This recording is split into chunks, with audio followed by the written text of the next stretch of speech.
Can you say hard hats, folks? Hard hats, lunch pail, steel toe boots. Anything short of a championship this year is a failure. Look at this boomer right here. You've just got so much talent here. Somebody said we need to apologize for Jaylen. Can I call it John? What are we apologizing for? What did we say? What did we do?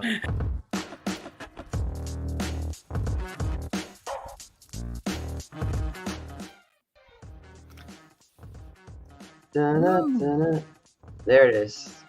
We're back. Thank you, Ahmed. Celtics are back. Celtics are back in the win column.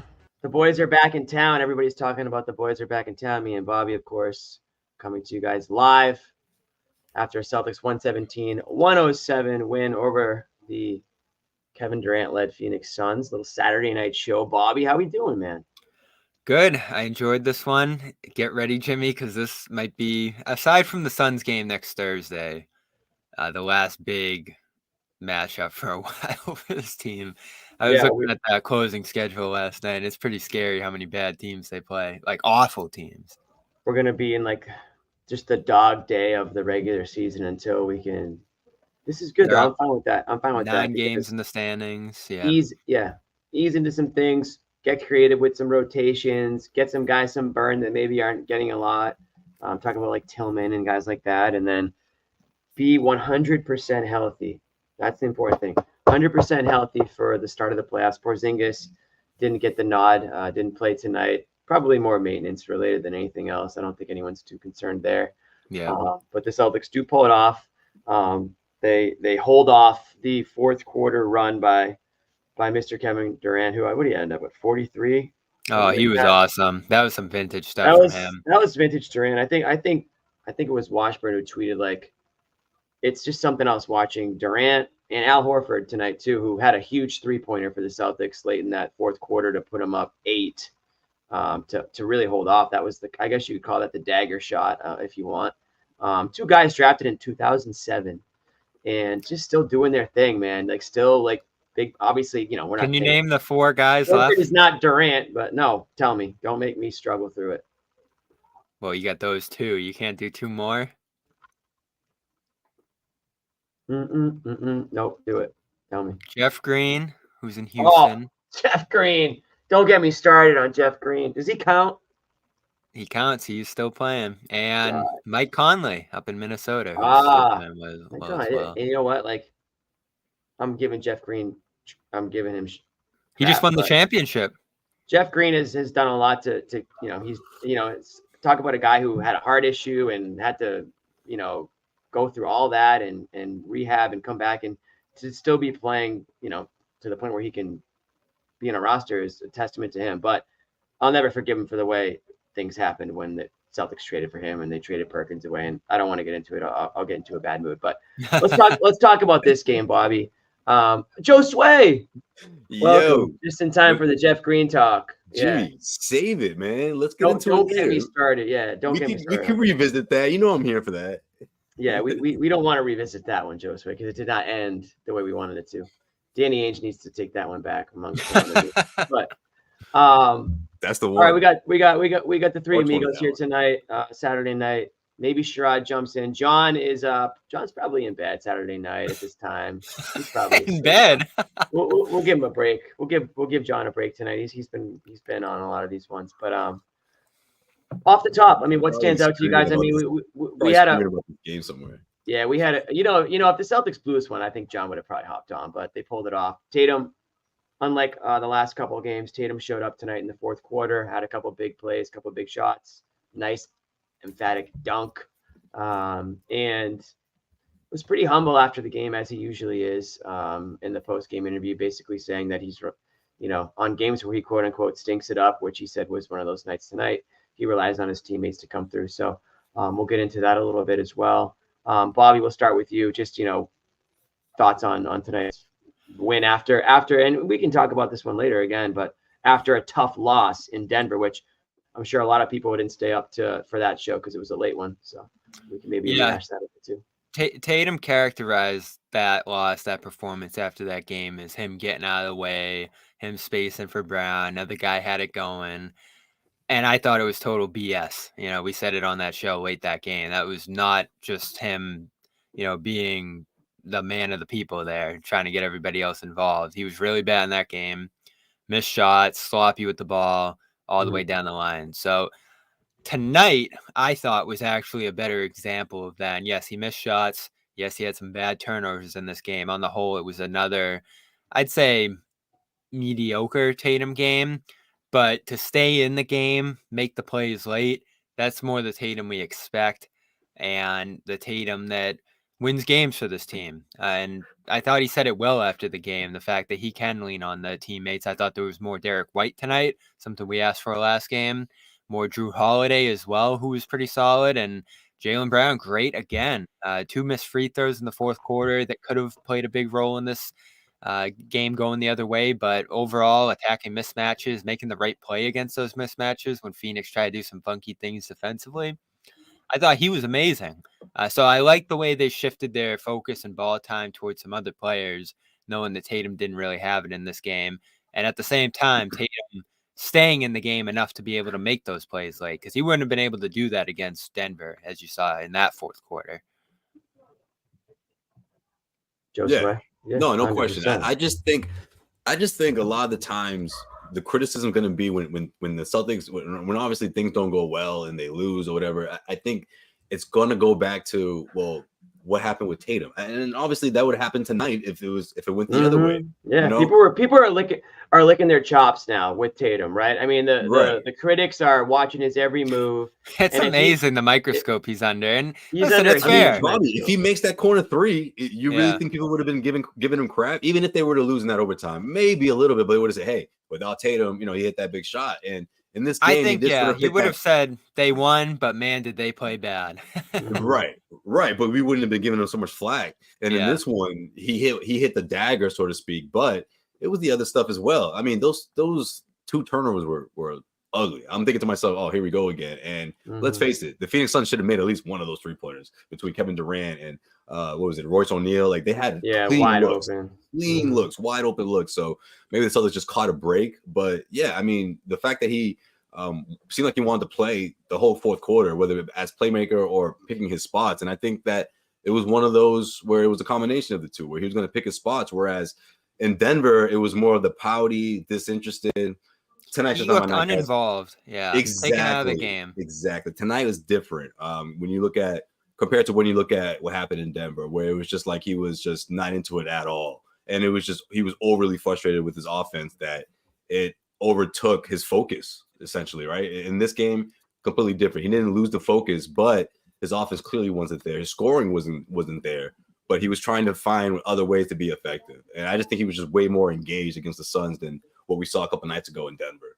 Why do you think that was, though? I mean, is it the Durant factor? We know that those two. The Durant factor. Close, I mean, the criticism off of what happened. Yeah, is it just the noise? Maybe. I think it's the noise. It's weird coming off of a Player of the Month award, right? And with what Jaylen's doing right now, I feel like he's like, man, this has to translate into wins. So I think there's some of that as well. But yeah, I mean, marquee matchups, nationally televised game. Durant, I think, is a factor. One of those guys that I feel like he's like, man, he's one of those GOATs, and rightfully so. I mean, he nearly helped the Suns get back into this one, but they fell short. Tatum already at the podium, giving his own explanation, said he took a mental break with some coaches on Friday in Phoenix. They golfed, and Tatum won some money. Ooh. He said that? Golfing's back. Golfing's back for Tatum. I thought he said. What was the question? Put that down for a bit. I don't know what the question is, but we'll see if we can get a clip of that one. And what do you mean, Jimmy? Did he stop golfing? He loves golf. I thought that he said that I thought I saw somewhere that maybe he wasn't doing it as much anymore, but who knows? Yeah. I mean, you can't do it in Boston this time. Right. Yeah. I mean, that's probably by default, right? Right. You got to do the base, but no, we'll get. I'm sure we'll try to get some clips if we can. What do you think was different, Jimmy? I just think. I mean, I kind of piggyback off what you guys said a little bit. I didn't get to watch as close. Oh, was I on mute that whole time? Nope. No, we heard everything. That means I got the wrong mic going because I had my mic on mute, so I'll have to fix that. But no, I think that honestly, he was more engaged tonight, and I'm not going to say it was because of the noise or because of Durant. But listen, he's still Jason Tatum. I mean, That's it's who he not is. like, yeah, it's to me, it's more rare to see him struggle and to have a bad game than it is to have a good game, right? I mean, I think the expectation is, minimum 25, but 30 plus points here. So it's how is he getting other guys involved? To me, it's not so much the execution in the first 3 quarters. It is down the stretch. It's knowing the situation. It's being the killer. And I think that's what a lot of people want with Tatum is we know you can score. We know you can pass now. We know you can rebound and do all those things. But can you be a killer? Can you take it to that next level? And actually, if you're talking about being the quote unquote face of the NBA and, all this stuff, well, you got to do more than what you're doing. And tonight, again, he didn't go into, it wasn't like, oh my God, unbelievable MVP caliber performance by any stretch, but he was able to rein it in that fourth quarter, make some big plays, and trust his teammates. And that's the other thing is he doesn't need to be, as much as he wants to be, and maybe we want him to be, he doesn't need to always be the guy late in those games. And that's what I think a lot of people are saying. And when they pull up the stats, say, wait a second, he's, 3 for 30 late in games and from 3 or whatever it is in close games. But you have Jaylen Brown, you have Porzingis now, and you have Derek White, you have Horford, who had a big 3 late in this game. You don't need to go into hero mode. As much as you maybe want to be the face of the NBA and be the franchise guy and be the hero, you actually do have enough help where you don't need to be that person. So just don't force it. Don't automatically assume that that's where it's going. And they've had to adjust his mindset in that sense, going back to the Ime year, where he would talk about, you don't have your shot, you got to do all this other stuff. And that's, as you said, Jimmy, the most shocking thing about the Denver game is that he didn't rebound. He wasn't impacting the game from a playmaking position. He was struggling in that regard. And defensively, he had some lapses in that game, or at least he didn't meet the moment in terms of how he can in that position. So to see him do those things in this game, I do think he passed well. I do think he got off the ball well in spots. And he certainly made some defensive plays as well down the stretch in this game. He can do that. And the 29 points in the end is a bonus and probably a product to some degree of staying in the game the way he did with those other things. So that's what you expect from him, Josue, in a game like the Denver one. It's not just that he didn't score. That's what makes it frustrating to hear him say after a game like that, like, yeah, I could have made it all about me with the shooting and the scoring, but, I had to get out of the way for the other guys. It's not about that. It's about doing the other things. Josue, I can't hear you. Shit. I forgot You're to good. mute myself. No, okay. Yeah, I just think a lot of the times it's what you just said, Jimmy. Like I'm the face of the NBA, or it's like you gotta back that stuff up, or at least that's what people are gonna expect that of you. If you're gonna set the bar that But high. why put that pressure on yourself though? Like why say those things when it's like you don't like pull it back a bit. You don't, as much as it would be cool, but like that's not the goal, that's not the situation. Right. And maybe that's honestly not the makeup of this team makes it a lot harder to be that guy because there is so much talent around you. You know what I mean? It's like you have a Jaylen Brown on your team who's the highest paid player in the NBA currently. You have a Porzingis who I think we can all agree if he's played a few more games as an all-star this year. You have a Derek White who's playing way above what anybody, I think expected. So it's hard to just rise above all that and be the MVP or the face of the league. And that's fine if your goal is to win a championship. So I think late in games, let's keep that same energy and let's think that same way where it's like, it doesn't need to be me dribbling down the clock. And I hope Missoula look around, dude. There's so many options and there's so much talent on this team where if you do find yourself in a situation late in the game, don't be afraid to call that timeout. Don't be afraid to drop that play for somebody else. Don't be afraid to have Tatum as option B or whatever it might be, because there is that help. And it's good to have him there too, but there's no need to put on that like unnecessary, just like default pressure of pressure. I'm the guy. This is what's going to happen. And we're going to go down with this ship. You know what I mean? Because it's like, then it's like, well, which one is it? Like, what's the narrative here? I mean, like clearly none of us believe that Tatum is all out there to be the face of the NBA, MVP talk. I mean, even though he was technically in that conversation after Joel Embiid went down, was he hearing some of that noise and saying, maybe I need to sort of push the ball in that direction, or at least push the narrative in that direction so people can get talking about it? maybe not. Or maybe he was just feeling himself off of the win streak. But my thing is, I was surprised to hear him talking like that. Because they've been so consistent with the narrative of it's all about championship. It's about the team, team this, team that, and I love that. Especially when you think about the last couple of runs and the hurdles that this team has faced. Like, okay, yeah, that's the right message to send. Believe in that. Everyone has to subscribe to that. And then it was kind of. I was a little surprised, all of a sudden he's like talking about being the face of the NBA and, he's back into the MVP conversation. But look, at the end of the day, it's about winning a championship. And that's what the Celtics team is on pace to do.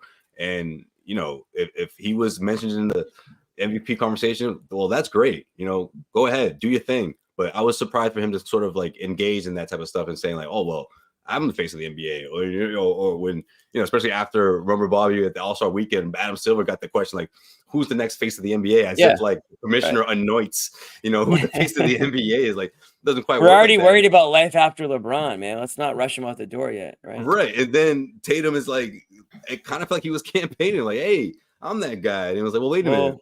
I thought it was about winning a championship here. And if anything, like, we have to say that. You don't say that about yourself. I was a little surprised by it. The campaign for that, and then the MVP stuff, which backfired pretty quickly because it coincided with some pretty bad stretch of play and a couple of losses. And, again, I think if the Celtics blew this one in the fourth quarter, tonight's show goes a lot differently. And I'd be very interested to see how a lot of fans and how a lot of critics think about this team over the next month. But they're able to right the ship, coming off in a tough loss, still on the road against a good Suns team. Granted, they're not the Celtics, they're not the Nuggets, but this is a Suns team with a guy in Kevin Durant, and they've got plenty of talent on this team. A team that should be in a team that's, I would say, I don't know where you want to put them in the Western Conference, but top 4, top 5 team easy with talent wise, right, Bobby? Yes. 5, 6. Beal, Booker, Durant. Booker being out tonight was a big deal. Yeah, that was the thing. No Booker for them, no Porzingis for the Celtics. Yeah. It's like, what do you, how much do you want to put stock into both those It's things? just they have nothing. The game really started to turn early when the benches came in. Even the start of the fourth when Phoenix brought in some bench guys like Bol. It's not a good cast. Saban, Lee. Right. But you can say that about the Celtics too. I mean, we can talk about the Celtics bench the same way. I thought they gave him a real good spark early in this game. You had Kornet scoring early. You had Hauser hitting a shot. You had Pritchard hitting a really difficult corner 3. So this is the Celtics bench getting back to themselves a little bit too in this game, just as it was for Tatum. They were awful in Denver. You're talking about two guys though. You're talking about two guys. When you're talking about the bench. Well, that's talking about Pritchard the game and Kornet. for the Celtics there. Yeah. So you only need minimal contributions from those guys. Yeah. And they got them. And that ended up being, I thought, a difference in the game. We can get to the Kornet stuff later, but I just like how they played as a team here. Back to Tatum. A lot of it's the aggression too. And that's why I do generally like this game from him on the whole, because he stayed aggressive. He stayed involved.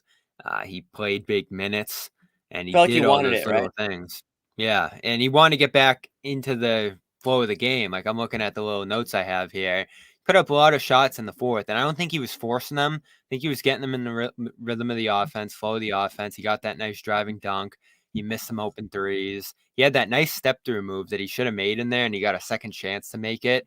I mean, that's just point-blank shot there. So I love him staying in the game. I love him reducing the turnovers, because those are really the plays that are unacceptable. Dribbling off the foot, losing the ball in traffic. Those are the killers. He started to clean those up as the game went on. So he didn't shoot well. What did he finish in this one? Like 11 to 28. So 39%. I don't feel like he was awful. I thought he missed some open shots and didn't play well early, but he got some better quality shots as the game went on.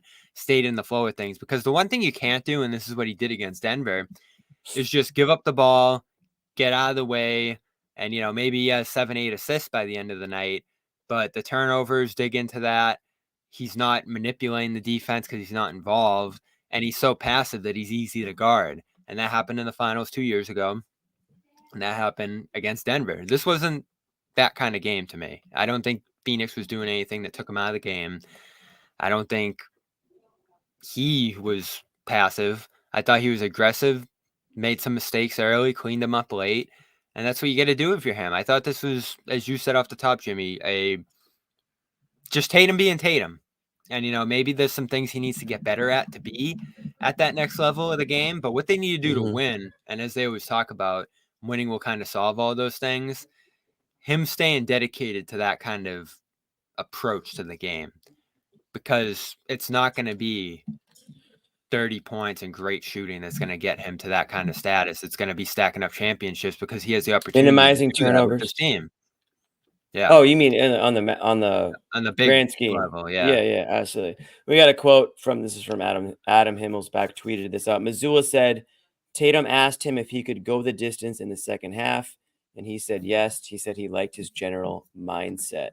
So again, goes into, we don't really know why or how or the reason behind it, but this was a game where it felt like Tatum played with a little bit more purpose, especially in that fourth quarter. Now, he struggled in that first half. What was it, like 7 points or something like that? The difference was, but I do feel like he was deferring to Brown a little bit there.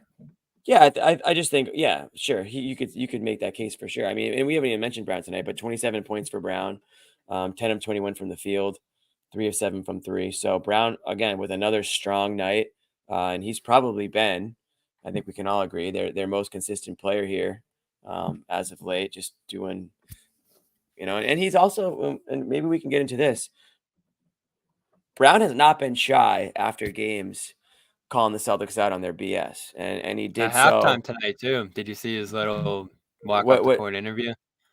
Why don't you? They were in the lead, and they were asking him about the half he had. I think 18 and a half. He was playing well, and he's like, "Yeah, but the defense is bad right now. We got to tighten up on Durant. We got to be tougher on that end." They didn't exactly respond to that because Durant just kept sprinting into the second half. But I like the mindset. I mean, he called that Cavs game on Tuesday a mindset loss. It wasn't just a slip up or an aberration or something. Mm-hmm.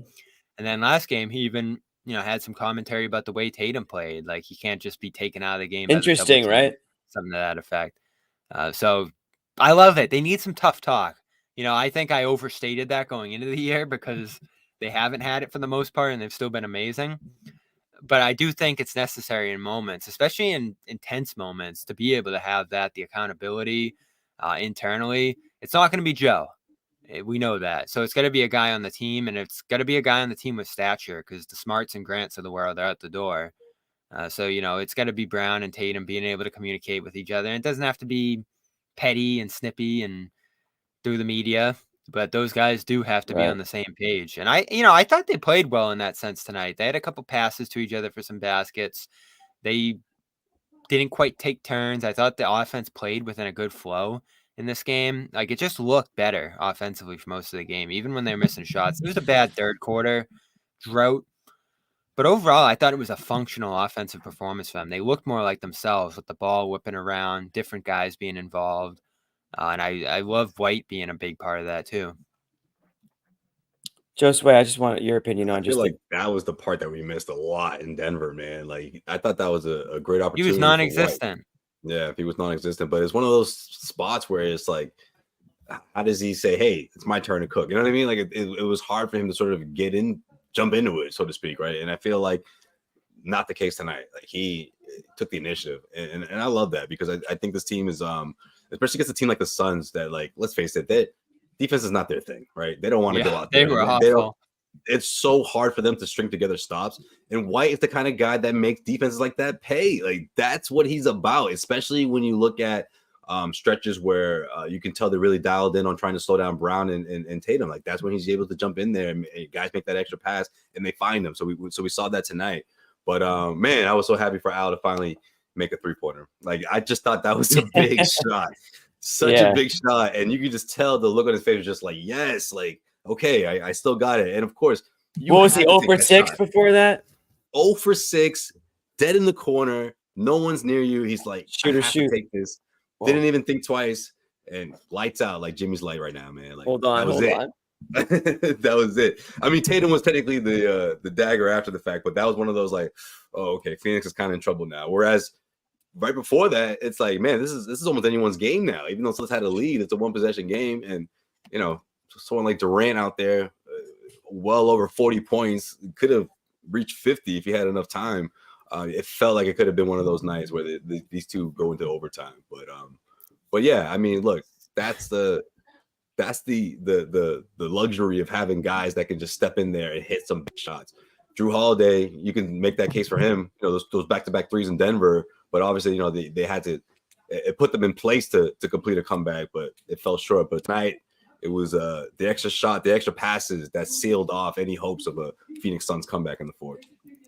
Definitely, Yeah, White's a big part of that. I love the way he plays. As dysfunctional as this offense can be at times, he always makes the right play. As I think Jimmy's messing with his Christmas tree over there. I don't know what's going on with my ring light right now. I'm going to just put it back. Yo, is your place haunted, bro? Hope that it works. Halloween. My light just went out. Yeah. It just went out. I couldn't get it back on. It was flickering. Nobody move. I The don't know ghost what's messing happening. with you, man. Yo, I got the same Damn. setup here too. Anything moves, it's just gonna all melt down. If you saw but my White- setup, you would think I was. You already know I'm a joke, but you would, The look you on would your be face able to is so confirm that I am a joke. Jimmy, My what setup I feel is hanging by a thread. This place is going to collapse at any moment. Jimmy, I Anyway. feel like if they just gave White the ball for the whole game, and I know that's not feasible, I know that's not even the best option for them, but I just feel like fewer things would go wrong. And there are too many games where it feels like if they gave it to him for 3-4 possessions at least, White? things would go better. Yeah, he never turns the ball over. Could have had like 11 assists in this game if a couple other shots went You're down. hating when like 3 possessions go by and he didn't touch the ball. Like, yeah. It looked like there was a concerted effort to at least get him more involved coming off the Denver game here, and it worked amazingly. It's because of what happened in Denver. I really believe that. Especially in that fourth quarter, it was just non-existent. So It's White and it's Holiday too. I mean, and we've said this over and over and over, guys. It's a blessing to have these two guards. You have probably have like the smartest, most reliable backcourt in the NBA, right? Just seriously, like guys for who real. just. I mean, yeah, you're gonna get the turnover, and Holiday's been guilty of it. Right, but for the most part, they're very responsible. That's true. You just feel confident when those guys are in the game, just playing their style of basketball. So like, let them do. This is why I always say, and I don't want to get into it, but like, let's stop trying to force point Tatum and point Brown and point this guy and point that guy. You already have two really, really, really elite guards on your team that can do that. So why don't you just let them do that? Talking about Holiday and White, and let Tatum and Brown do all the other things that they do well, and stop trying to force a square peg into a round hole. If we can stop doing that and let these guys, play to their strengths, we'll be good. We really will be good. So to your point, guys, it's good to see Derek White be more involved. Give him the ball. Let him use his big brain, his big basketball brain, and put his guys in position to do what they do best. Like, that's exactly really what it needs to be. And Holiday's going to do the same thing, and he's going to be the guy on the defensive end as best as he can. And again, tonight, Durant's going to cook anybody, and that just happens on some nights. I mean, these are the best of the best. Great offense beats great defense. I've been saying that since day one, and that's never going to change, especially when you're 7 feet. He's the 1% of the 1%, Durant. He's got the height and he's got the skill and the athleticism, which is rare for somebody at that height. It just doesn't happen. So you're going to get those nights where he goes into Kevin Durant mode, and it's going to happen all the way up until the day he retires. It's just what's going to happen. Well, this is the debate we had after the last game too, and our guy Ben there just said it. Like, the extra pressure those guys get, that's why you go through them. And I think that's a mindset that went even back to the Ime days. Like, he really wanted to get that going for that reason. But I think what we're talking about more is those big moments, like late in a game, like, when you're down a couple possessions or things are going wrong, or late in a game. And we've talked about those issues, Jimmy, coming out of that Cleveland game. That's where you need to involve your best playmakers. And Missoula as a coach needs to have a bigger, thumb on the scale with the offense, just in terms of manipulating it and getting guys involved and making some more unique, creative plays. I thought he had some good plays out of timeout in this one. And a lot of that sometimes comes down to involving some of those playmakers better. Even Al in this one, I think we both said Josue after that last game, just having him out there a little bit more and having him in the pocket and having him just touch the ball good things are going to happen when that happens. And too often in that game, he even, I'd consider him among their most reliable playmakers, Jimmy, even though he doesn't get his shot off quite the way he used to and draw defense. But he's going to make good decisions within the flow of the offense. I don't think it's any mistake that they had that smaller lineup out there tonight. Brown and White and Holiday playing a ton, and then Horford at that 5 spot, and even Kornet, who I think moves the ball really well. The ball was just zipping around. Like that great alley-oop play to Kornet. You had guys flowing in different directions. Al kind of got in the pocket sometimes and kicked the ball out. Holiday did too. Even Tatum. Like, Tatum doesn't have to be on the ball to get touches and make plays. Like, he can roll to the rim and score and pass out of that spot. So it's just about being less predictable. And I know, like, their mindset this year at times, Jimmy, has been, we got this set. We're killing this mismatch. We're just going to do it over and over again until the defense changes. And that's great when it's working, but sometimes it leads to droughts, and you have to be able to, call a play or switch up your alignment or just involve different playmakers, even if it's not necessarily going at a mismatch. Facts, my dog. Okay, it's past the 30-minute mark of the show. I dragged this out as long as I possibly could, but the chat's clamoring for it, Bobby, and it's time to talk Luke. I mean, so there's great not much... game. Hold on. Let me just. Okay, perfect. We are in Kornet cam. If everybody, yo, you got an intro or something? We are in not Kornet. much Let me see if I can change this. You should have Luke just flash across like one of these, like as he comes. I gotta find the third person. I don't even know where the every celebratory Ahmed fixed this for Luke's us. But done. anyways, yeah. There's but not much honestly, more to say. There was a I really good already. game. It was. Yo, why are you staring at him like that? Wait, no, go back to that, Ahmed. Put that back. Right. Kornet cam is back. Okay, cool. We're good. Josue, you got look at Bobby's face. Bobby's locked like, on. He's looking right at him. He's like, "Don't make me look bad." That's me watching the game. I'm just all eyes on Kornet. The broadcast. Luke's got the whole. He's got the Zannis baking class under his yeah, but that's Bobby's face during Kornet minutes, yo. He's like, Bobby is analyzing. Yeah, Bobby's really locked on. All right, what do we got? He's like, do you want someone to steal your minutes? Real quick, Bobby, before we get into Luke, we do have a Missoula quote on Luke. I'll read. Luke from Joe. Luke Kornet is one of the best at our defensive system. He's got an innate ability to communicate our defensive system, but also make the right read defensively. It's an underappreciated skill that Luke has to be able to do that, and that's why we trust him. Look at that. That's from Coach tonight. And that's the perfect word, underappreciated, because this chat and these fans in general obsess over what he can't do. Like, he might miss a rebound, or maybe he drops a pass or something, or maybe a guy beats him on the defensive end in a switch. But they're not talking about him having masterful control over the way they play offense. Like, just all the different sets, all the different reads they want to make, he has them down. He's a great dribble handoff player, great passer. His offensive rebounding's come a long way. So he, as I've said it from the start, since they acquired Tillman, is just a much better offensive option than Tillman. And we saw that here tonight after Tillman really struggled on that end last game.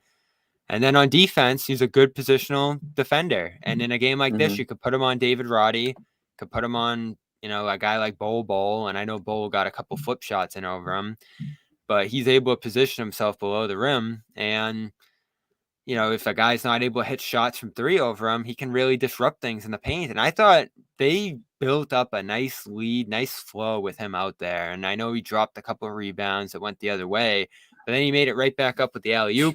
He blocked Beal. Like, he's always going to have a nice block every game. And this is your third center, Jimmy.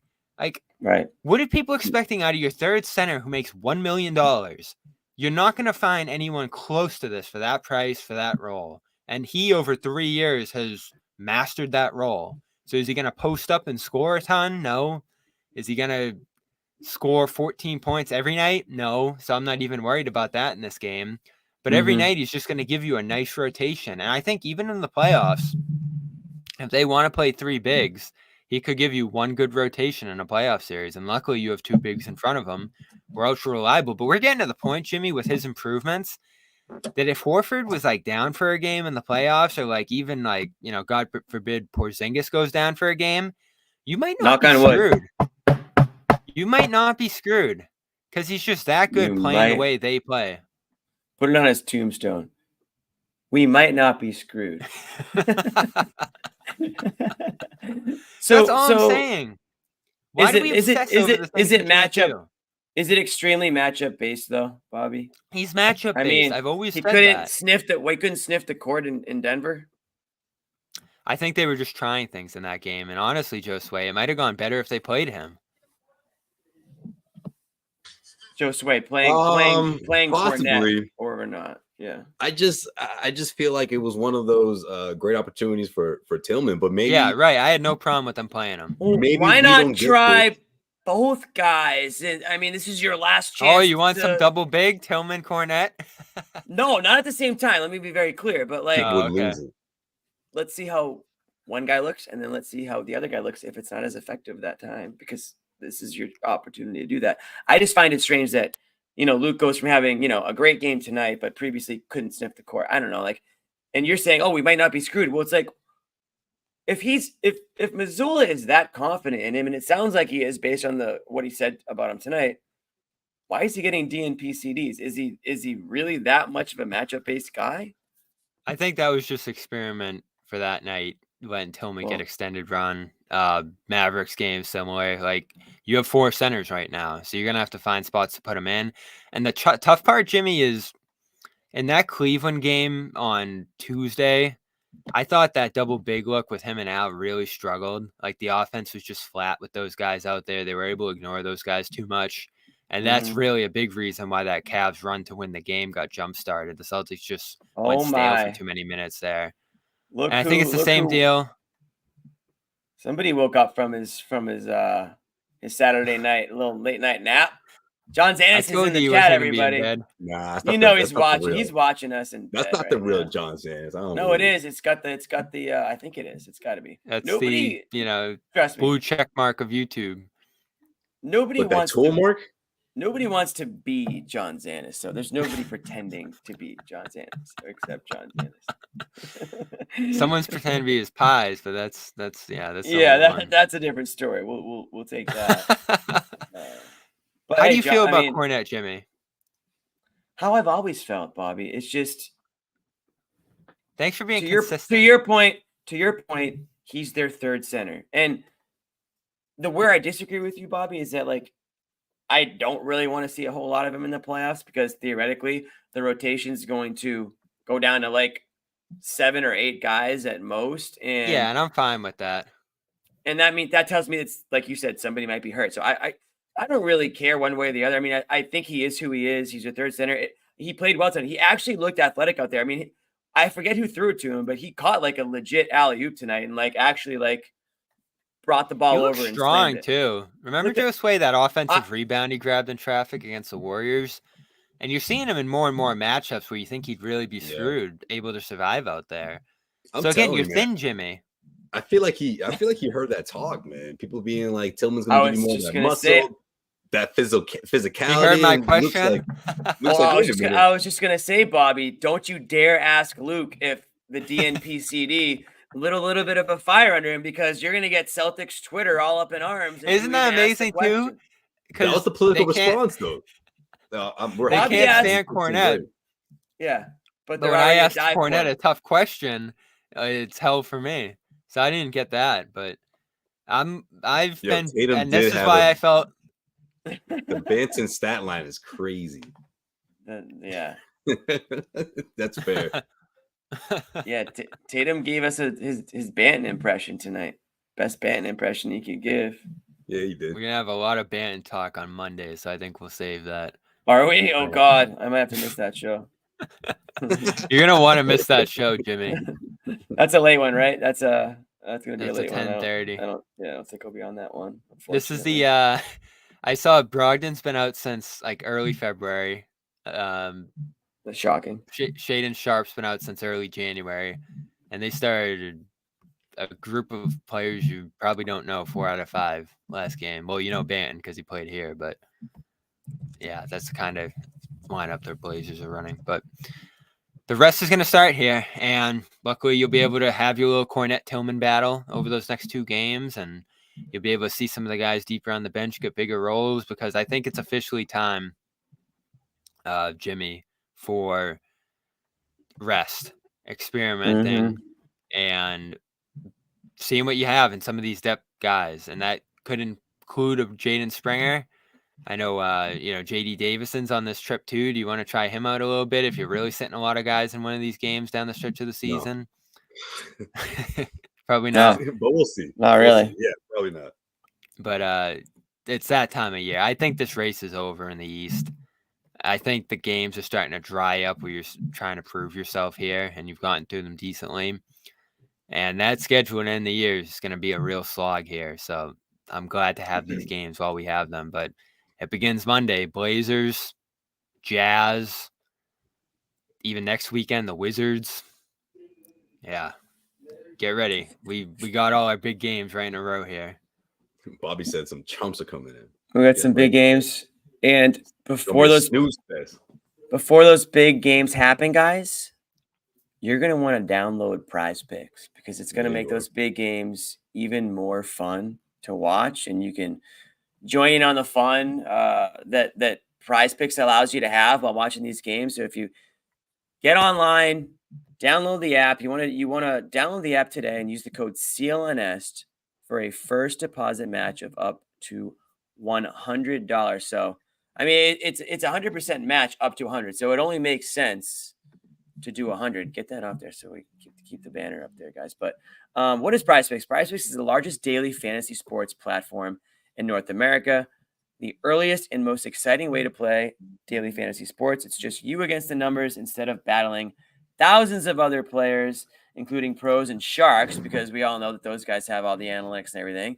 You pick more than or less than on 2 to 6 player stat projections and watch the winnings roll in. So if you think, you get a number, let's say it's Tatum and the number is 30. You think he's going to go higher than that? Or you think he's going to go lower than that? You use your best judgment and you go from there. So even though football season's over, it's all about basketball. It's whether it's NBA, it could be NCAA. We've got tournament basketball coming up here, guys.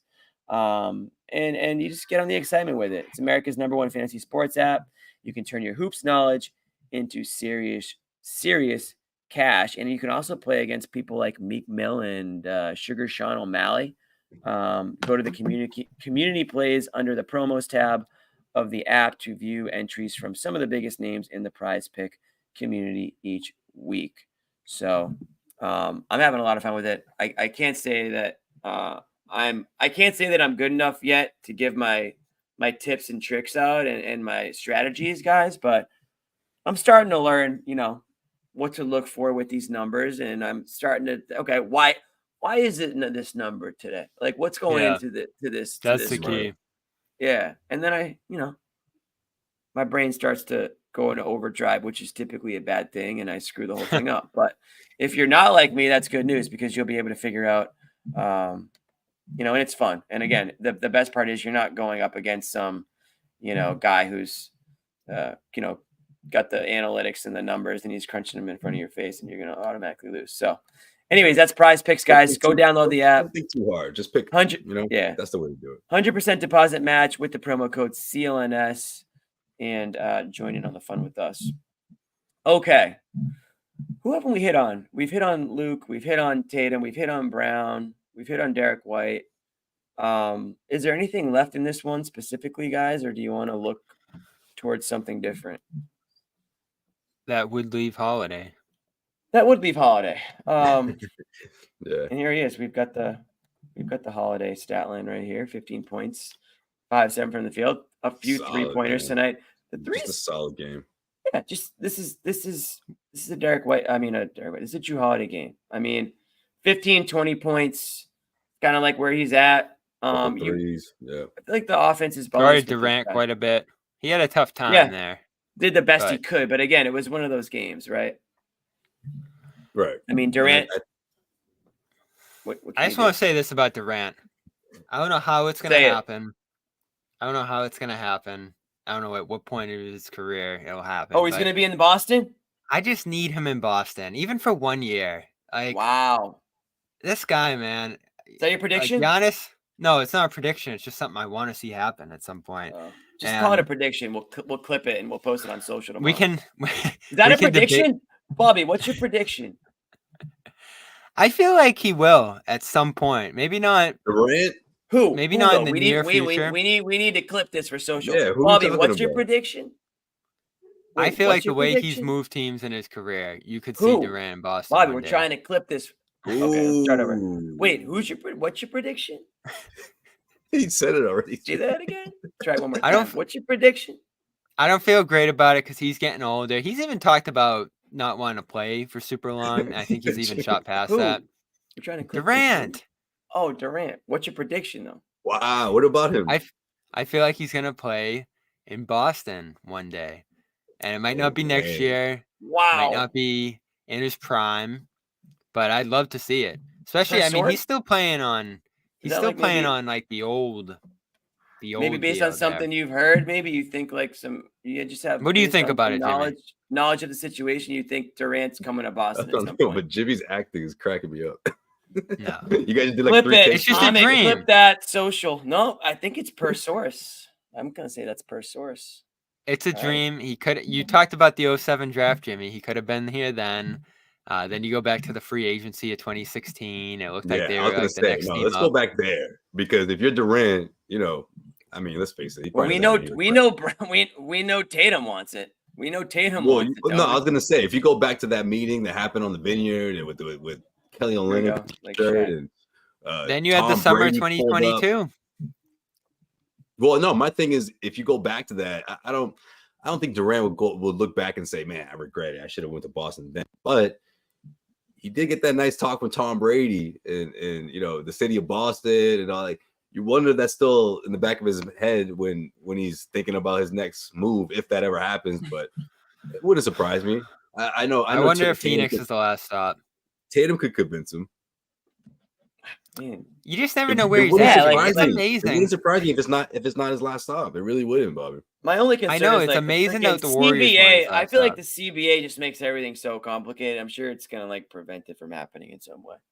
Right. I don't know. It's like the the- money's not gonna work. Like he's Or he been has in to the take a league too crazy pay long. cut or something. Yeah, well, probably. obviously he's gonna have to take a pay. You know what I mean? Like Yeah. it would be cool though. I kind of like I've always felt like it was. There's been so many pump fakes that like, oh, this might be a reality. This might be a reality. 2022, hasn't. Jimmy. And we had a great Yeah. debate that summer.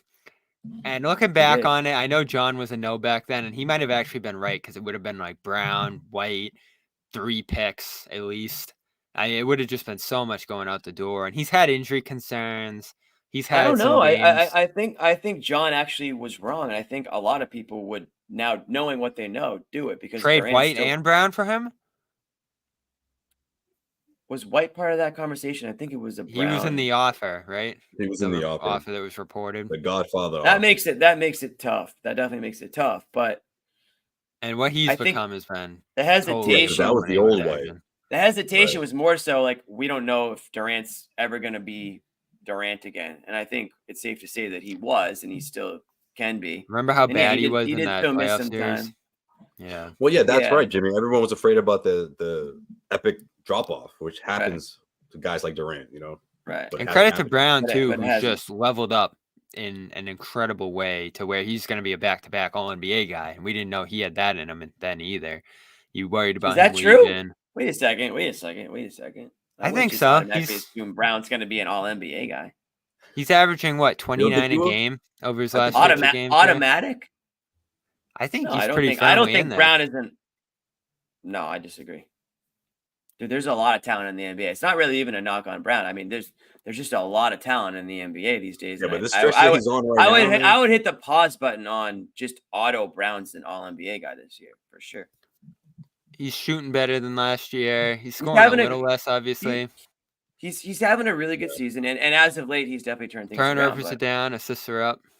I think the record is a big part of it too, Jimmy. I mean, Celtics has been they're just chilling at number one. So what is and he? he's a big What part is of he? that. Third? Yes, All third team, you saying? I'd say so. Yeah. So if you're third, like it's hard to be like, oh, he's Otto third because you're already saying that like he's like the last. He's in the last group. That's But he all. could be I'm not saying- second. I'm not saying he's going to have a bad I'm not saying he's having a bad season at all. He's having a great season. And to be honest, and I said this at the beginning of the show, he's been their most consistent guy recently. So I think as of late, Bobby, he's probably done a lot to get back into that realm of all NBA. But there's been points this season where I would say he wasn't. This year's going to be weird with that too, because there's no positions, which is going to be strange compared to years the past. injuries, I can't games figure played, that out. all that. I think if I had a bet, I bet he'd be there. The games played is going to eliminate some guys, but there'll be more guys involved because there's no positions. Like usually you're squeezing in guards, and now every guard's going to be involved that you think is great. So like, is De'Aaron Fox in the mix with Brown? Is you know? I'm trying what about to think Curry? of another name in there. I'm gonna just toss Curry out there. I don't know if he's gonna make the games played. Yeah, he See might what be on the he's at in bubble for terms that. of games played. He's 59, so he'll get there. Yeah, and you got to consider him certainly. So he's another guy. Yeah, So you can just throw unlimited guards into the mix. Booker, Brunson. Wow, look at this. This guy's just like, boom. Jimmy Toscano has always been a Brown Banner. I would say that's not true at all. Edwards. Go check the tapes. Go check the there's tapes. a lot of guards you can throw in there. Halliburton's not going to make it. Run some clips of me just giving Brown all his flowers, because there are tons of them out there. Jimmy said, "Yo, Ahmed, go through every episode we ever done and find some clips personally send them to whoever that commenter was. Right. Just, No. Let's get this on the show before we wrap up. Perfect. Yeah, do that right now. No pressure. You can't say enough good things about Brown this year, and that's why we're gonna have that debate going forward, like who stays on this roster and the money and all that. And I think he needs to stay. It's not a seamless fit between him and Brown. You have to really have other guys there who can make it work between them. And Porzingis has been a key for sure this year, as has White. But I feel like these nights, Jimmy, where Tatum doesn't quite have it, or there's extra pressure on Tatum, like on Thursday against Denver, his ability to just take advantage of all the other guys who are left behind that defensive coverage has made him so consistent, and he's starting to thrive in that role. He's accepting that role. Like, I don't think he's a guy anymore who feels like he needs to run the team and get all the shots. He takes the shots he gets and he makes them. And, you can gripe about the free throws and the turnovers and all the rest. But, man, just the forcefulness of his game. He was so good in that Denver game, Jimmy. It would have been a blowout without him. And I know. Can say that he was about the so guy. many games. Oh, no. I mean, listen, Bobby, not to mention the leadership we talked about earlier in the show. But is that something, again, if we're talking about, if you're a Celtics fan or if you're a consumer of Celtics basketball, you know how Brown's been able to affect this team. But from a national landscape, I'm just saying, is he going to be a top 15 player on a national scale? I think that's a fair question to ask. I'm not saying that it's a yes or a no, but there's a lot of people who are going to not know, like, oh yeah, remember Jaylen Brown's effect against the, in that Nuggets game that the Celtics lost? No, I don't think that's going to really go into anybody's like voting. No, it's going to come down to numbers. It's going to come down to numbers, and yeah, absolutely. And again, it's not really it's not meant. I'm sure it sounds like it's not meant to be a slight at Brown, but there's just a lot of talent in the NBA, and if it's positionless now, you now have to be a top 15 player in the NBA, and that's just. Yeah, and I'm less concerned about that than him being part of the dynamic into the future. It's a conversation topic for sure. And they're going to have they're going to have big decisions to make moving forward. I think a lot of that's going to depend on, or at least a good chunk of that's going to depend on what happens this season. Are they going to win the title or are they not? Right. If they don't, how's it look? Who's getting the blame? Like what happened for them to not win if that is the case? Or vice versa, what happened for them to win? If Jaylen Brown carries them to the freaking championship, which he very well might, and actually all the people who want to hate on me, if you go back and look at my bold predictions, I predicted the Celtics to win the whole thing, and I said Jaylen Brown is your Finals MVP. So everyone can that would be suck something. it. Everybody can just suck it, okay? As far as I'm concerned, Josue. Jimmy, how do you feel? Let's be honest. Josue. Compared to last year, we haven't been as critical with Jaylen, and that's a good thing. I mean, that obviously means he's he's trending in the right direction, especially after all He's the, making you feel good about the contract, Josue, and everyone was freaking I was out gonna about say, the contract especially over after the summer. contract and all the talk, and is this guy really the richest guy in the NBA? Even though that conversation is going to change in a year, he's playing like the role that we expected, or at least that we want out of him. I wouldn't say he's underwhelmed at all or underperformed. No, and he easily could have. Listen, what is this? See, dude, Amit just went. 3 years ago. Amit just went and tried to That's from search 3 for years me. ago. Amit just went 2 on seasons Twitter ago. and tried to search me talking shit about Jaylen. Oh Brown. yeah, they were super critical back then. That was probably man. after a really, really good game that he had too, because that's the running joke is that we don't talk about Jaylen, right, when he plays well. So if you go back to that When date, John's I'm not sure on, we do a better job. Yeah. he probably went off in that game, and we were probably joking about it off the top that we weren't going to talk about him. But I think My we're last fair. question for you, Jimmy. Yeah. After the week they had, a lot of freak out after the 2 losses. A really disappointing loss to the team that's probably the standard in Denver. And then, without Porzingis, they get back on track, and you pretty much see that they can probably get by anybody else except the elite of the elite just because of how much talent they have. Phoenix here, good example of that. Mm-hmm. Where are you at on them? I am at right now, this very moment, and my answer can change because I need to see how things shake out in the playoffs. But right now, after what I saw in Denver, I think Denver is slightly better than the Celtics. So in a 7-game series, I have to take Denver over Boston right now. I think Boston's the best team in the East. I think that they should. I think if you're a betting man, you should put some money on them getting to the NBA Finals. I'm at this point, if the finals started tomorrow, I'm taking Denver, but who knows how they look leading into that if they get there. So my answer can change prior to that. I'm sure we'll have our predictions if we get to that point again. But right now, after what I saw, it's Denver. I just think they're connected right now. Jimmy. The answer's going to change. It might change.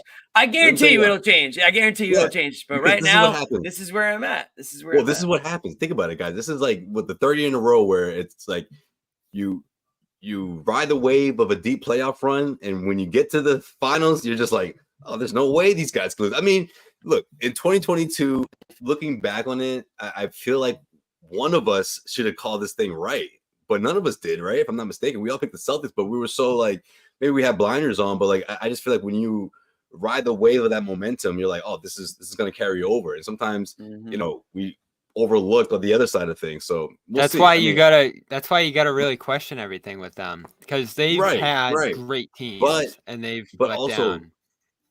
That's true. But also, if you look at the two games, the 2 sample sizes that we have, there's a lot that both teams sort of didn't bring to the table. Okay, both teams weren't the best version of themselves. I think that's what we'll look back on when we think about the season series, even though the Denver Nuggets did beat the Celtics. But you look at the Nuggets team as a whole compared to who they were last year, and I see them missing some of those pieces.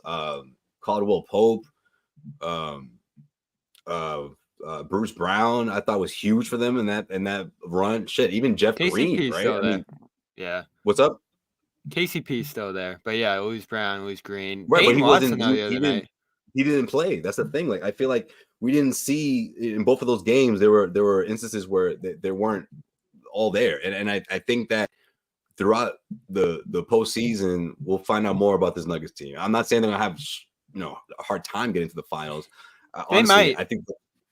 But Bobby, I think the Clippers are the only one that really stand out a lot. Oh yeah. Okay, there's teams that could make it a 6-game series, but I don't see a team where it's like, whoa, that team might. But that matters, Josue. Outside of the Clippers, that's the only team in the West that I think. The Clippers are the only team where I say that's the one that could beat the Nuggets out West. This is gonna set the tone immediately, Jimmy, because if they go 6 in round 1, the Celtics. What's gonna set the tone immediately? How long their series get drawn out in the East. Like, if they're playing a Bulls, Hawks, even like a Pacers at this point, I know they lost Mathurin and they've given the Celtics some issues, but they should be able to sweep those teams 5 at the most. And last year you go 6 with Atlanta. It almost went 7. He's not wrong. It almost went 7. And then round 2, you go down 3-2 to a Philly team that you should have handled. and barely squeak out that game 6. And then in Miami round 3, you blow 2 games early and you look tired and you lose some guys to injuries later in that series. So that's what screwed everything up last year. That's what you can't do this year, especially when you're this 1 seed by 8 games at this point, and that's in the bag. Beat Chicago or whoever it is in 4 round 1. Move on to round 2. It's probably going to be a tough-ish team, but 6 games, something like that. You're done with them. And then the East Finals, it's going to be a battle from that point on. Like, someone's going to emerge in the East, Jimmy, that we're not expecting. I know John likes the Bucks. Knicks. I still like the Knicks. What about Philly the Cavs? is lurking. Bobby, don't you have a little birdie telling you that the Cavs are a tough team? Yeah. I think that's a team that analytically right now is emerging as that number 2 option in the East behind Boston. And the numbers are saying a similar thing about Miami last year, even though they were the 8 seed. So take it with a grain of salt. Mitchell's hurt. Mobley's hurt. That team hasn't been able to get healthy all year. Strus just went down for like 3-4 games too.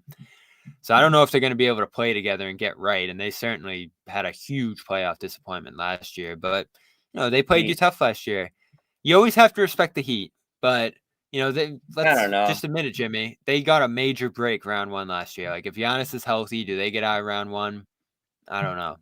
And then round 2, they, beat up a Knicks team that was a little battered too. So that was a little bit of an aberration last year. But if you lined up against the Heat, and it really looks like that shouldn't happen in round 1, they've been a steady 5 seed, 4 seed kind of team of late. Yeah. You shouldn't run into them round 1. And that would be the real scary thing if you had to play a team like that round 1. If you're against Miami round 2, you've destroyed them this year. And they've lost some important guys. They've added some important guys too. But with the team you have now, you should be able to put that Heat thing in the past. Now, they would still have my respect. They could certainly draw out that series as we talk about here, but the East should be yours. You're up 8 games in the standings. That should. All right, you asked me where are you at with this team? Stop talking about the East because we all know that Celtics are going to get out of the East. Are they the Nuggets? The Clippers? Where are you with them? I still have them falling just short of the championship because I think there's better teams out west, namely the Nuggets. And I felt that way from the start. The Nuggets should have the benefit of the doubt. I still can't believe people were like, whoa, the Nuggets beat the Celtics. They have the best player. They have the best team. They have the most together team. So it shouldn't be a surprise if they go back-to-back here. And a lot of it's on Tatum. No, I don't think he has to rise to that occasion. Gotta be. It's also. I don't think it would be a surprise if the Celtics won either. I don't think it's a surprise either way. Those, I think, most people would agree are the 2 best teams in the league. Now, right now, it seems, and again, we're basing it off recent, recency bias, right? The Nuggets feel a little bit more connected. They again, you saw Jokic be the best player on the court. You saw him again show why he's the best player in the league. It's not just his scoring; it's his passing. It's his ability to just affect the game in so many different ways. He gave Aaron Gordon like the 7 easiest field goals of his life against the Celtics. They just forgot to, rotate and box out. It is what it is. But he just has eyes in the back of his head as a 7-foot or whatever he is. And he's going to end up as being an all-time great. He already is. So these are the guys that are, again, the Giannis's, the Jokic's, the Durant's that we saw tonight. These guys are always going to be there. They're always going to be trouble. The Celtics, they've got the team. They've got the starting lineup to compete with any other starting lineup. But are their star players, the Tatums and the Browns, are they going to consistent are they going to raise the ceiling just that much higher? Enough. Yeah. Are they going to raise the ceiling that much higher? That's really what it comes down to. And to this point, they haven't. And that's why they get criticized. And I think they know that. I think they've even said that. We haven't done it yet. We get criticism because we've come short, and they know what they have to do to get that respect that it feels like they want so badly. And so that's why after what I saw this week, I have Denver. Now, to start the year, I had the Celtics. That doesn't mean that I don't believe in the Celtics anymore. I just think right now Denver's playing better. And if the 2 teams played today, I think Denver takes the championship. That could change depending on how both teams look in the playoffs. Or it might stay the same. I might say, I still got Denver. I still haven't seen enough. Even though I still expect the Celtics to get there, it really matters how they get there. So that's just where I'm at with it. Josue, I don't think I got yours yet. What was it? My prediction? Yeah. Where you're not at your on them. prediction, but just where you're at with the team. Yeah. After the week they had, yeah. Yeah, I mean, even look, my whole thing about what went down those last 2 losses against the Cleveland Cavaliers and Denver Nuggets is it's what my only concern all year long about this team has been late game execution when the game's close. I mean, like that's where you wonder, put on the spot, are they going to make the right decisions? Is Joe Mazzulla going to do his absolute best to put these guys in a position to win? Because a lot of the times I feel like let these guys go out there and figure it out on their own.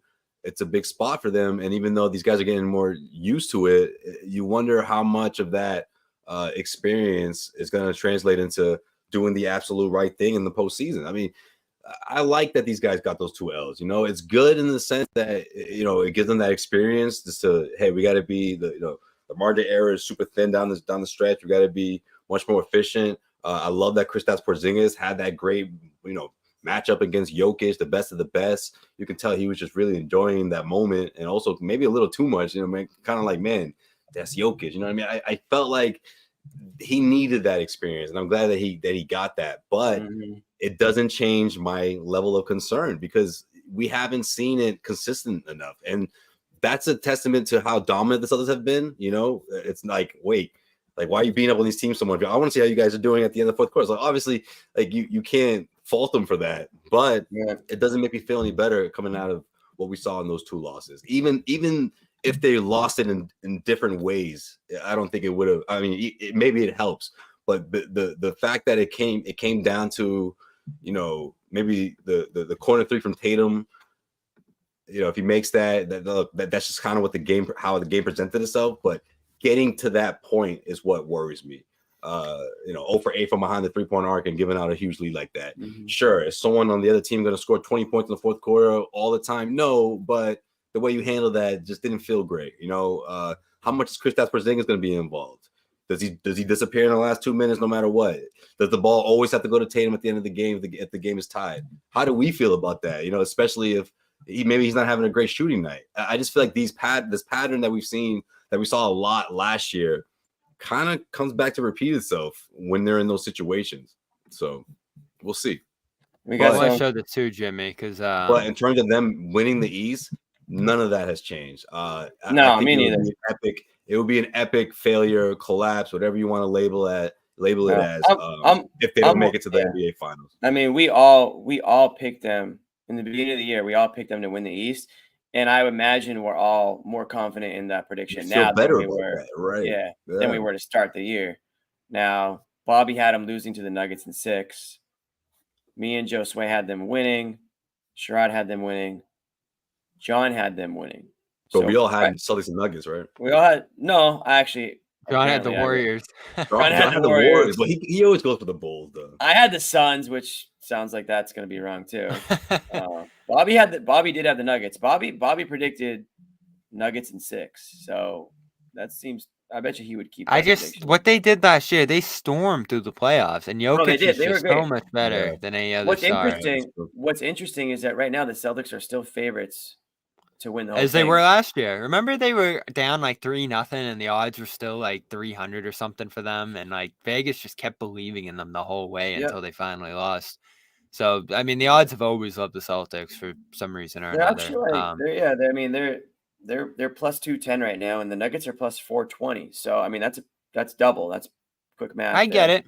Odds on, like threes fall, all that. Like, they're gonna be a load, and we can have a longer conversation about that Nuggets game another day. But if shots fall against Denver, the way Denver relies on the 2, and just to go to some Missoula stuff here, like there'll be 2 games in that series where the Celtics just run the Nuggets off the court because the shots are falling and the Nuggets can't keep up, because they just don't have as much shooting. It just comes down to those 1 or 2 games that really go down the wire. Those will swing the series, and the Celtics could wrap it up in 6 if they take care of business in those spots. But I talked about it with one of their writers, Matt Brooks, last night. Like, if it's going down to the wire against Denver, you just know Jokic is going to make all the right plays, and it's a lot of pressure on you to do the same. And I pulled up these numbers here. Chris Forsberg shared these after the Cavs lost, Jimmy. I don't think you guys got into them that night. I found this so interesting. I actually wrote about it on the site after. So they're 18, well, now 19, because tonight was technically a crunch time game, 5 under 5. But they're 19 and 10 in crunch time this year, and you say, oh, like that's really good. But then you start narrowing it down. 3 points under 3 minutes. They're now 12 and 10. 2 points under 2 minutes, 9 and 9 after these last 2 games here.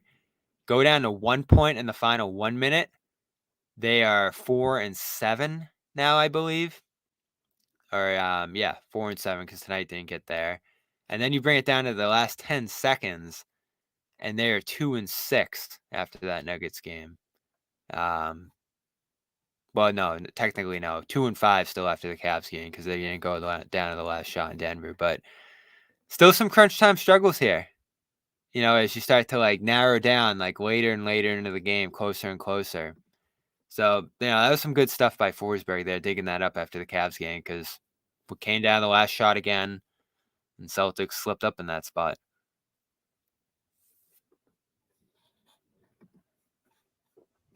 Yeah, man. I just, I mean, they got to clean up in that. That's one of the concerns you can have. When you talk about the upcoming schedule, it's like, man, they should be able to take care of business with these teams.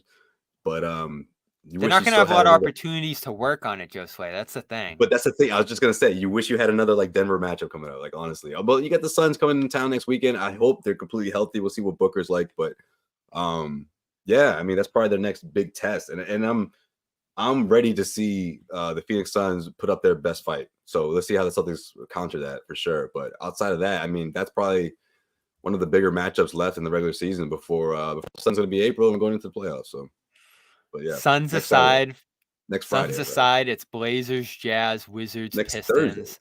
You do get the Bucks, but then it's Pistons, Bulls, Hawks. There's 3 good games left in the season. You got one more Bucks matchup, 4 right? maybe. That's good. Yeah, and maybe those Bucks-Knicks games give you something in April, but it kind of feels like it's going to be, get ready for the playoffs time by then. You think Doc would do that thing that he does sometimes where he rests his guys because he don't want to show them anything? I don't know. He'll either go one or two ways, either full force to motivate his guys, or he might rest them. We'll see. Hopefully he doesn't rest them. There's 2 Bucks games left. Yeah, that second one though, I don't know. The first one's definitely gonna matter. That one I think he's gonna be. Yeah, all of his guys will be in there. Yeah, you got Thunder, you got Pelicans, you got 2 Hawks, you got 2 Bucks. Thunder would be a good one. A couple games that are worth watching still. Grant's return. But again, what's it matter? Grant's return. Does he get a tribute? He'll get one. Yeah. We had this conversation. Oh, we did? Damn. He did so much community Bobby stuff. I don't think we did. He did so much community stuff. They're gonna give a nod to that at the very least. Bobby thinks he's gonna get Jimmy to charity. Get the community award in the middle of the game, the Kelly Olynyk. Yeah, when they did that for Smart. Oh, that's Smart did way more on and off the court because he was here longer. Grant did a lot of community stuff. Listen, I'm not gonna. Okay, I believe you. I'm sure he did, but now he gets a video tribute because he planted some trees. He hit 7 threes in a game 7. Helped you get to the finals. And that was your number one thing. The game 7. I'm like, come on, Jimmy, are you with me on this? Kelly's game 7 versus Kelly Grant's got a video, right? Did Kelly get a video? No. My point is Kelly got video because the community stuff and that game 7 was different. Kelly and Grant went off. He dropped 28 in that against the Wizards to put him away. Not to say that Grant had to drop 28, but it just didn't have the same feel to it because it was just they can't stop him out there, and it came out of nowhere. Kelly was solid, but Kelly and Grant had very similar Celtics careers. 4 years, 1 legendary game, and 1 really solid season. Kelly didn't embarrass himself to end his career with the Celtics like Grant did. No, he actually went out on the high note. Yeah, Grant got bullied. Still love him yelling in the face with Butler. but they didn't. I like and that's again. why he's gone. I love the right idea, Oh my wrong God. execution. Right idea, That- wrong execution. No, my thing is right That play- idea, but like Draymond said, that's not you. All right. Wrong message. So, Yeah, right that's message, That wrong play- messenger. I give him Yeah. credit because nobody else in the team wanted to do it apparently, and that says more about the team than I think it says Grant. Unfortunately, you didn't have Jaylen Brown stepping up or Tatum stepping up and saying something or just wanting that smoke, or if you at the will. free throw line in Cleveland. I'm Yeah, gonna make both. I'm gonna make both. Nope. They- no, we aren't. No, we aren't. Didn't even split. That play where Embiid stepped on his head was absolutely insane. I can't believe Yeah. he got up from that. Speaking of Draymond, he literally talked himself out of Dallas, man. Let's be real here. Like it His was like, return should have already happened. Yeah, with they Dallas. got tired of him. They got tired of him down there. It's too bad. speaking of Draymond, he had Paul Pierce on his podcast. I haven't listened Great to it yet. episode. Great episode. Is it I good? saw that Yeah, on I saw some Friday. clips. Yeah, it it's really looked good, like some good man. stuff. I didn't know Yeah. that they were. I didn't know they were even tight like that. But hey, good on Pierce and good on Draymond for being able to just do that. You know, I don't think they're tight like that, but I don't think there's that like. Yeah, You there's know no what I mean? hatred. There's no rift Obviously, between them. Yeah, because Right. everyone always talked about that video, which of course right at the top, Paul was just like, "All right, we got to talk about this." We had to When talk he was about it. talking about they thought you think that they love you like Kobe, and Paul saying how he didn't even know that the microphone had picked that up until he looked at his phone and had like 100 notifications. But Yeah, no, it's a good conversation, man. I thought it was pretty cool how Paul just pretty much talked about his career and Mhm. the chapters the things that he had to go through to get to become a champion. You can just tell. You talked about Draymond- getting stabbed and everything again too, which is Yeah, he always- talked about that as well. which And is Draymond good. just really engaged and really you could just tell he was really impressed with Yeah. what Paul had to say. And yeah, I felt like he was trying to get Paul to open up a little more about that night. But it was a really good episode, man. It was good. Speaking of episodes, we're gonna wrap it here. But do you guys have anything you want to pump or plug before we go? You guys have any of your own episodes coming up? Not an episode, but an appearance for sure. Tomorrow Yeah. afternoon I'll be on EI at 11:30. You guys There you go. you guys want to fire up the app or chime Okay. in, listen. Toss on I'll the be radio dial. That's Yeah, the Yeah, old 90 radio. What's my radio? Oh, I usually have 90. my radio What do we back. got? 93.7 on the 93.7, in 11:30. Boston area. Okay. Maybe on your way to Mass. Who's check on the people out who's on the show? Like who's I'll be on hosting? with Christian Arcan, who Nice. does the 2 to 6 of Monday through Give us Friday. a shout out, Josue. Give us a shout out. Come on. All throw right, me- I got you. throw me a- yeah, I'll throw me a shout you up. All right. And then Shout out the bring your chat. episode of Subject Maxwell podcast coming as well. So that was pretty cool, man. I got to check in with Max with the West Coast road trip. My man had the shades on, looking like LeBron indoors in street Phoenix? clothes. Oh, Yeah, but you except see LeBron Max last night? Max did the right thing. He did it outside in the desert, so it was pretty cool. But check us out, man. He got a balcony off his hotel balcony deck, so he recorded off of that, and we just got into a lot of what we just said in this episode, but from Max's perspective, Celtics late game execution, losing the way they did, Jason Tatum's struggles, and what Mhm. Jaylen Brown's been doing lately. So yeah, that's coming out as well. Nice. We love Max. And we love you, Josue. So we look forward to that. Bobby, you got anything you're working on? You just chilling? Boston Sports Journal columns out there. Nothing crazy this week. I talked to Ricky Council, who played with both Jordan Walsh in Arkansas and Jaden Springer in Philly. So he gave some insight on those guys. And then CLNSmedia.com for a write-up of this game. And are you two joining us Monday for the big one, Trailblazers? I will not be on Monday show. I will be in bed for that one. You know I don't do A those game late. time decision, but I'll let you know. Who knows who's going to play that game for them? Yeah. You might not see me till Thursday. Suns again. I guess I'm just the Suns guy.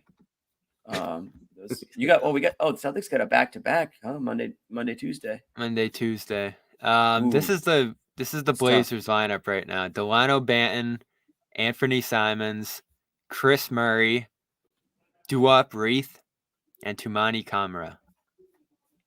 Tumani, who? I'm gonna have to do some serious YouTube highlight reel You need to watch research. some clips before Well, this one. Yeah. Yeah, there's a reason I'm not on Monday night show, and it's not just the late night. It's because I don't know who the hell any of those guys are.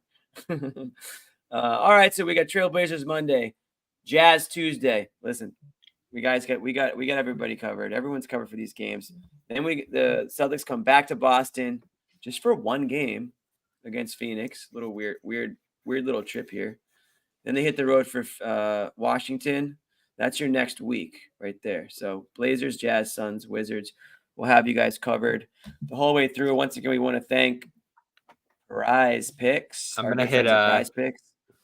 I'm gonna hit DC for the anniversary of the traffic game, Jimmy. Are you going? Yeah. Make sure you don't get caught. Hopefully in it, the Bobby. Celtics leave early this time. Yeah, we don't want another fiasco like that. Wait, which one you That talking was about? Remember they lost to Washington and Jaylen blamed it on the traffic. Oh, that's infamous- last they season. came out like or was that this so year? No, flat, last year. Yeah, Yeah. that's actually, you know what? Apparently, Now that- ESPN said that's the game that made them interested in Porzingis. I don't know if they were just playing that up, but if that happened, I guess it was a good Ooh. thing that they lost that night. Porzingis return game. I might have Yeah. to bet the over. Actually, I no, might he have went back. He went back in October. Yeah, Right. well, he's back again. So Right. Yeah. I'm gonna probably hit the under on every Celtic in that game just for the traffic situation for the prize pick under, and then I'm gonna hit the Porzingis over though because he's gonna come up. He knows his way around the city, so he might get there on time. But again, guys, that's PrizePicks. You want to download the app and put in the promo code CLNS for 100% deposit match up to $100. So put in 100, get an extra 100. I mean, there's really no better deal than that, to be completely honest. That is it for us. I am going to try to find the outro. Amit, hit me with the outro if you're listening. If not, Wait, Amit's got an outro for us, I think. No, he About to cut doesn't. this off. He said he was going to work on an outro. He had a phenomenal game. Phenomenal. Forfeit's out. I think it's an option. That did not sound like a chair. It was a freaking chair. It does sound like a chair.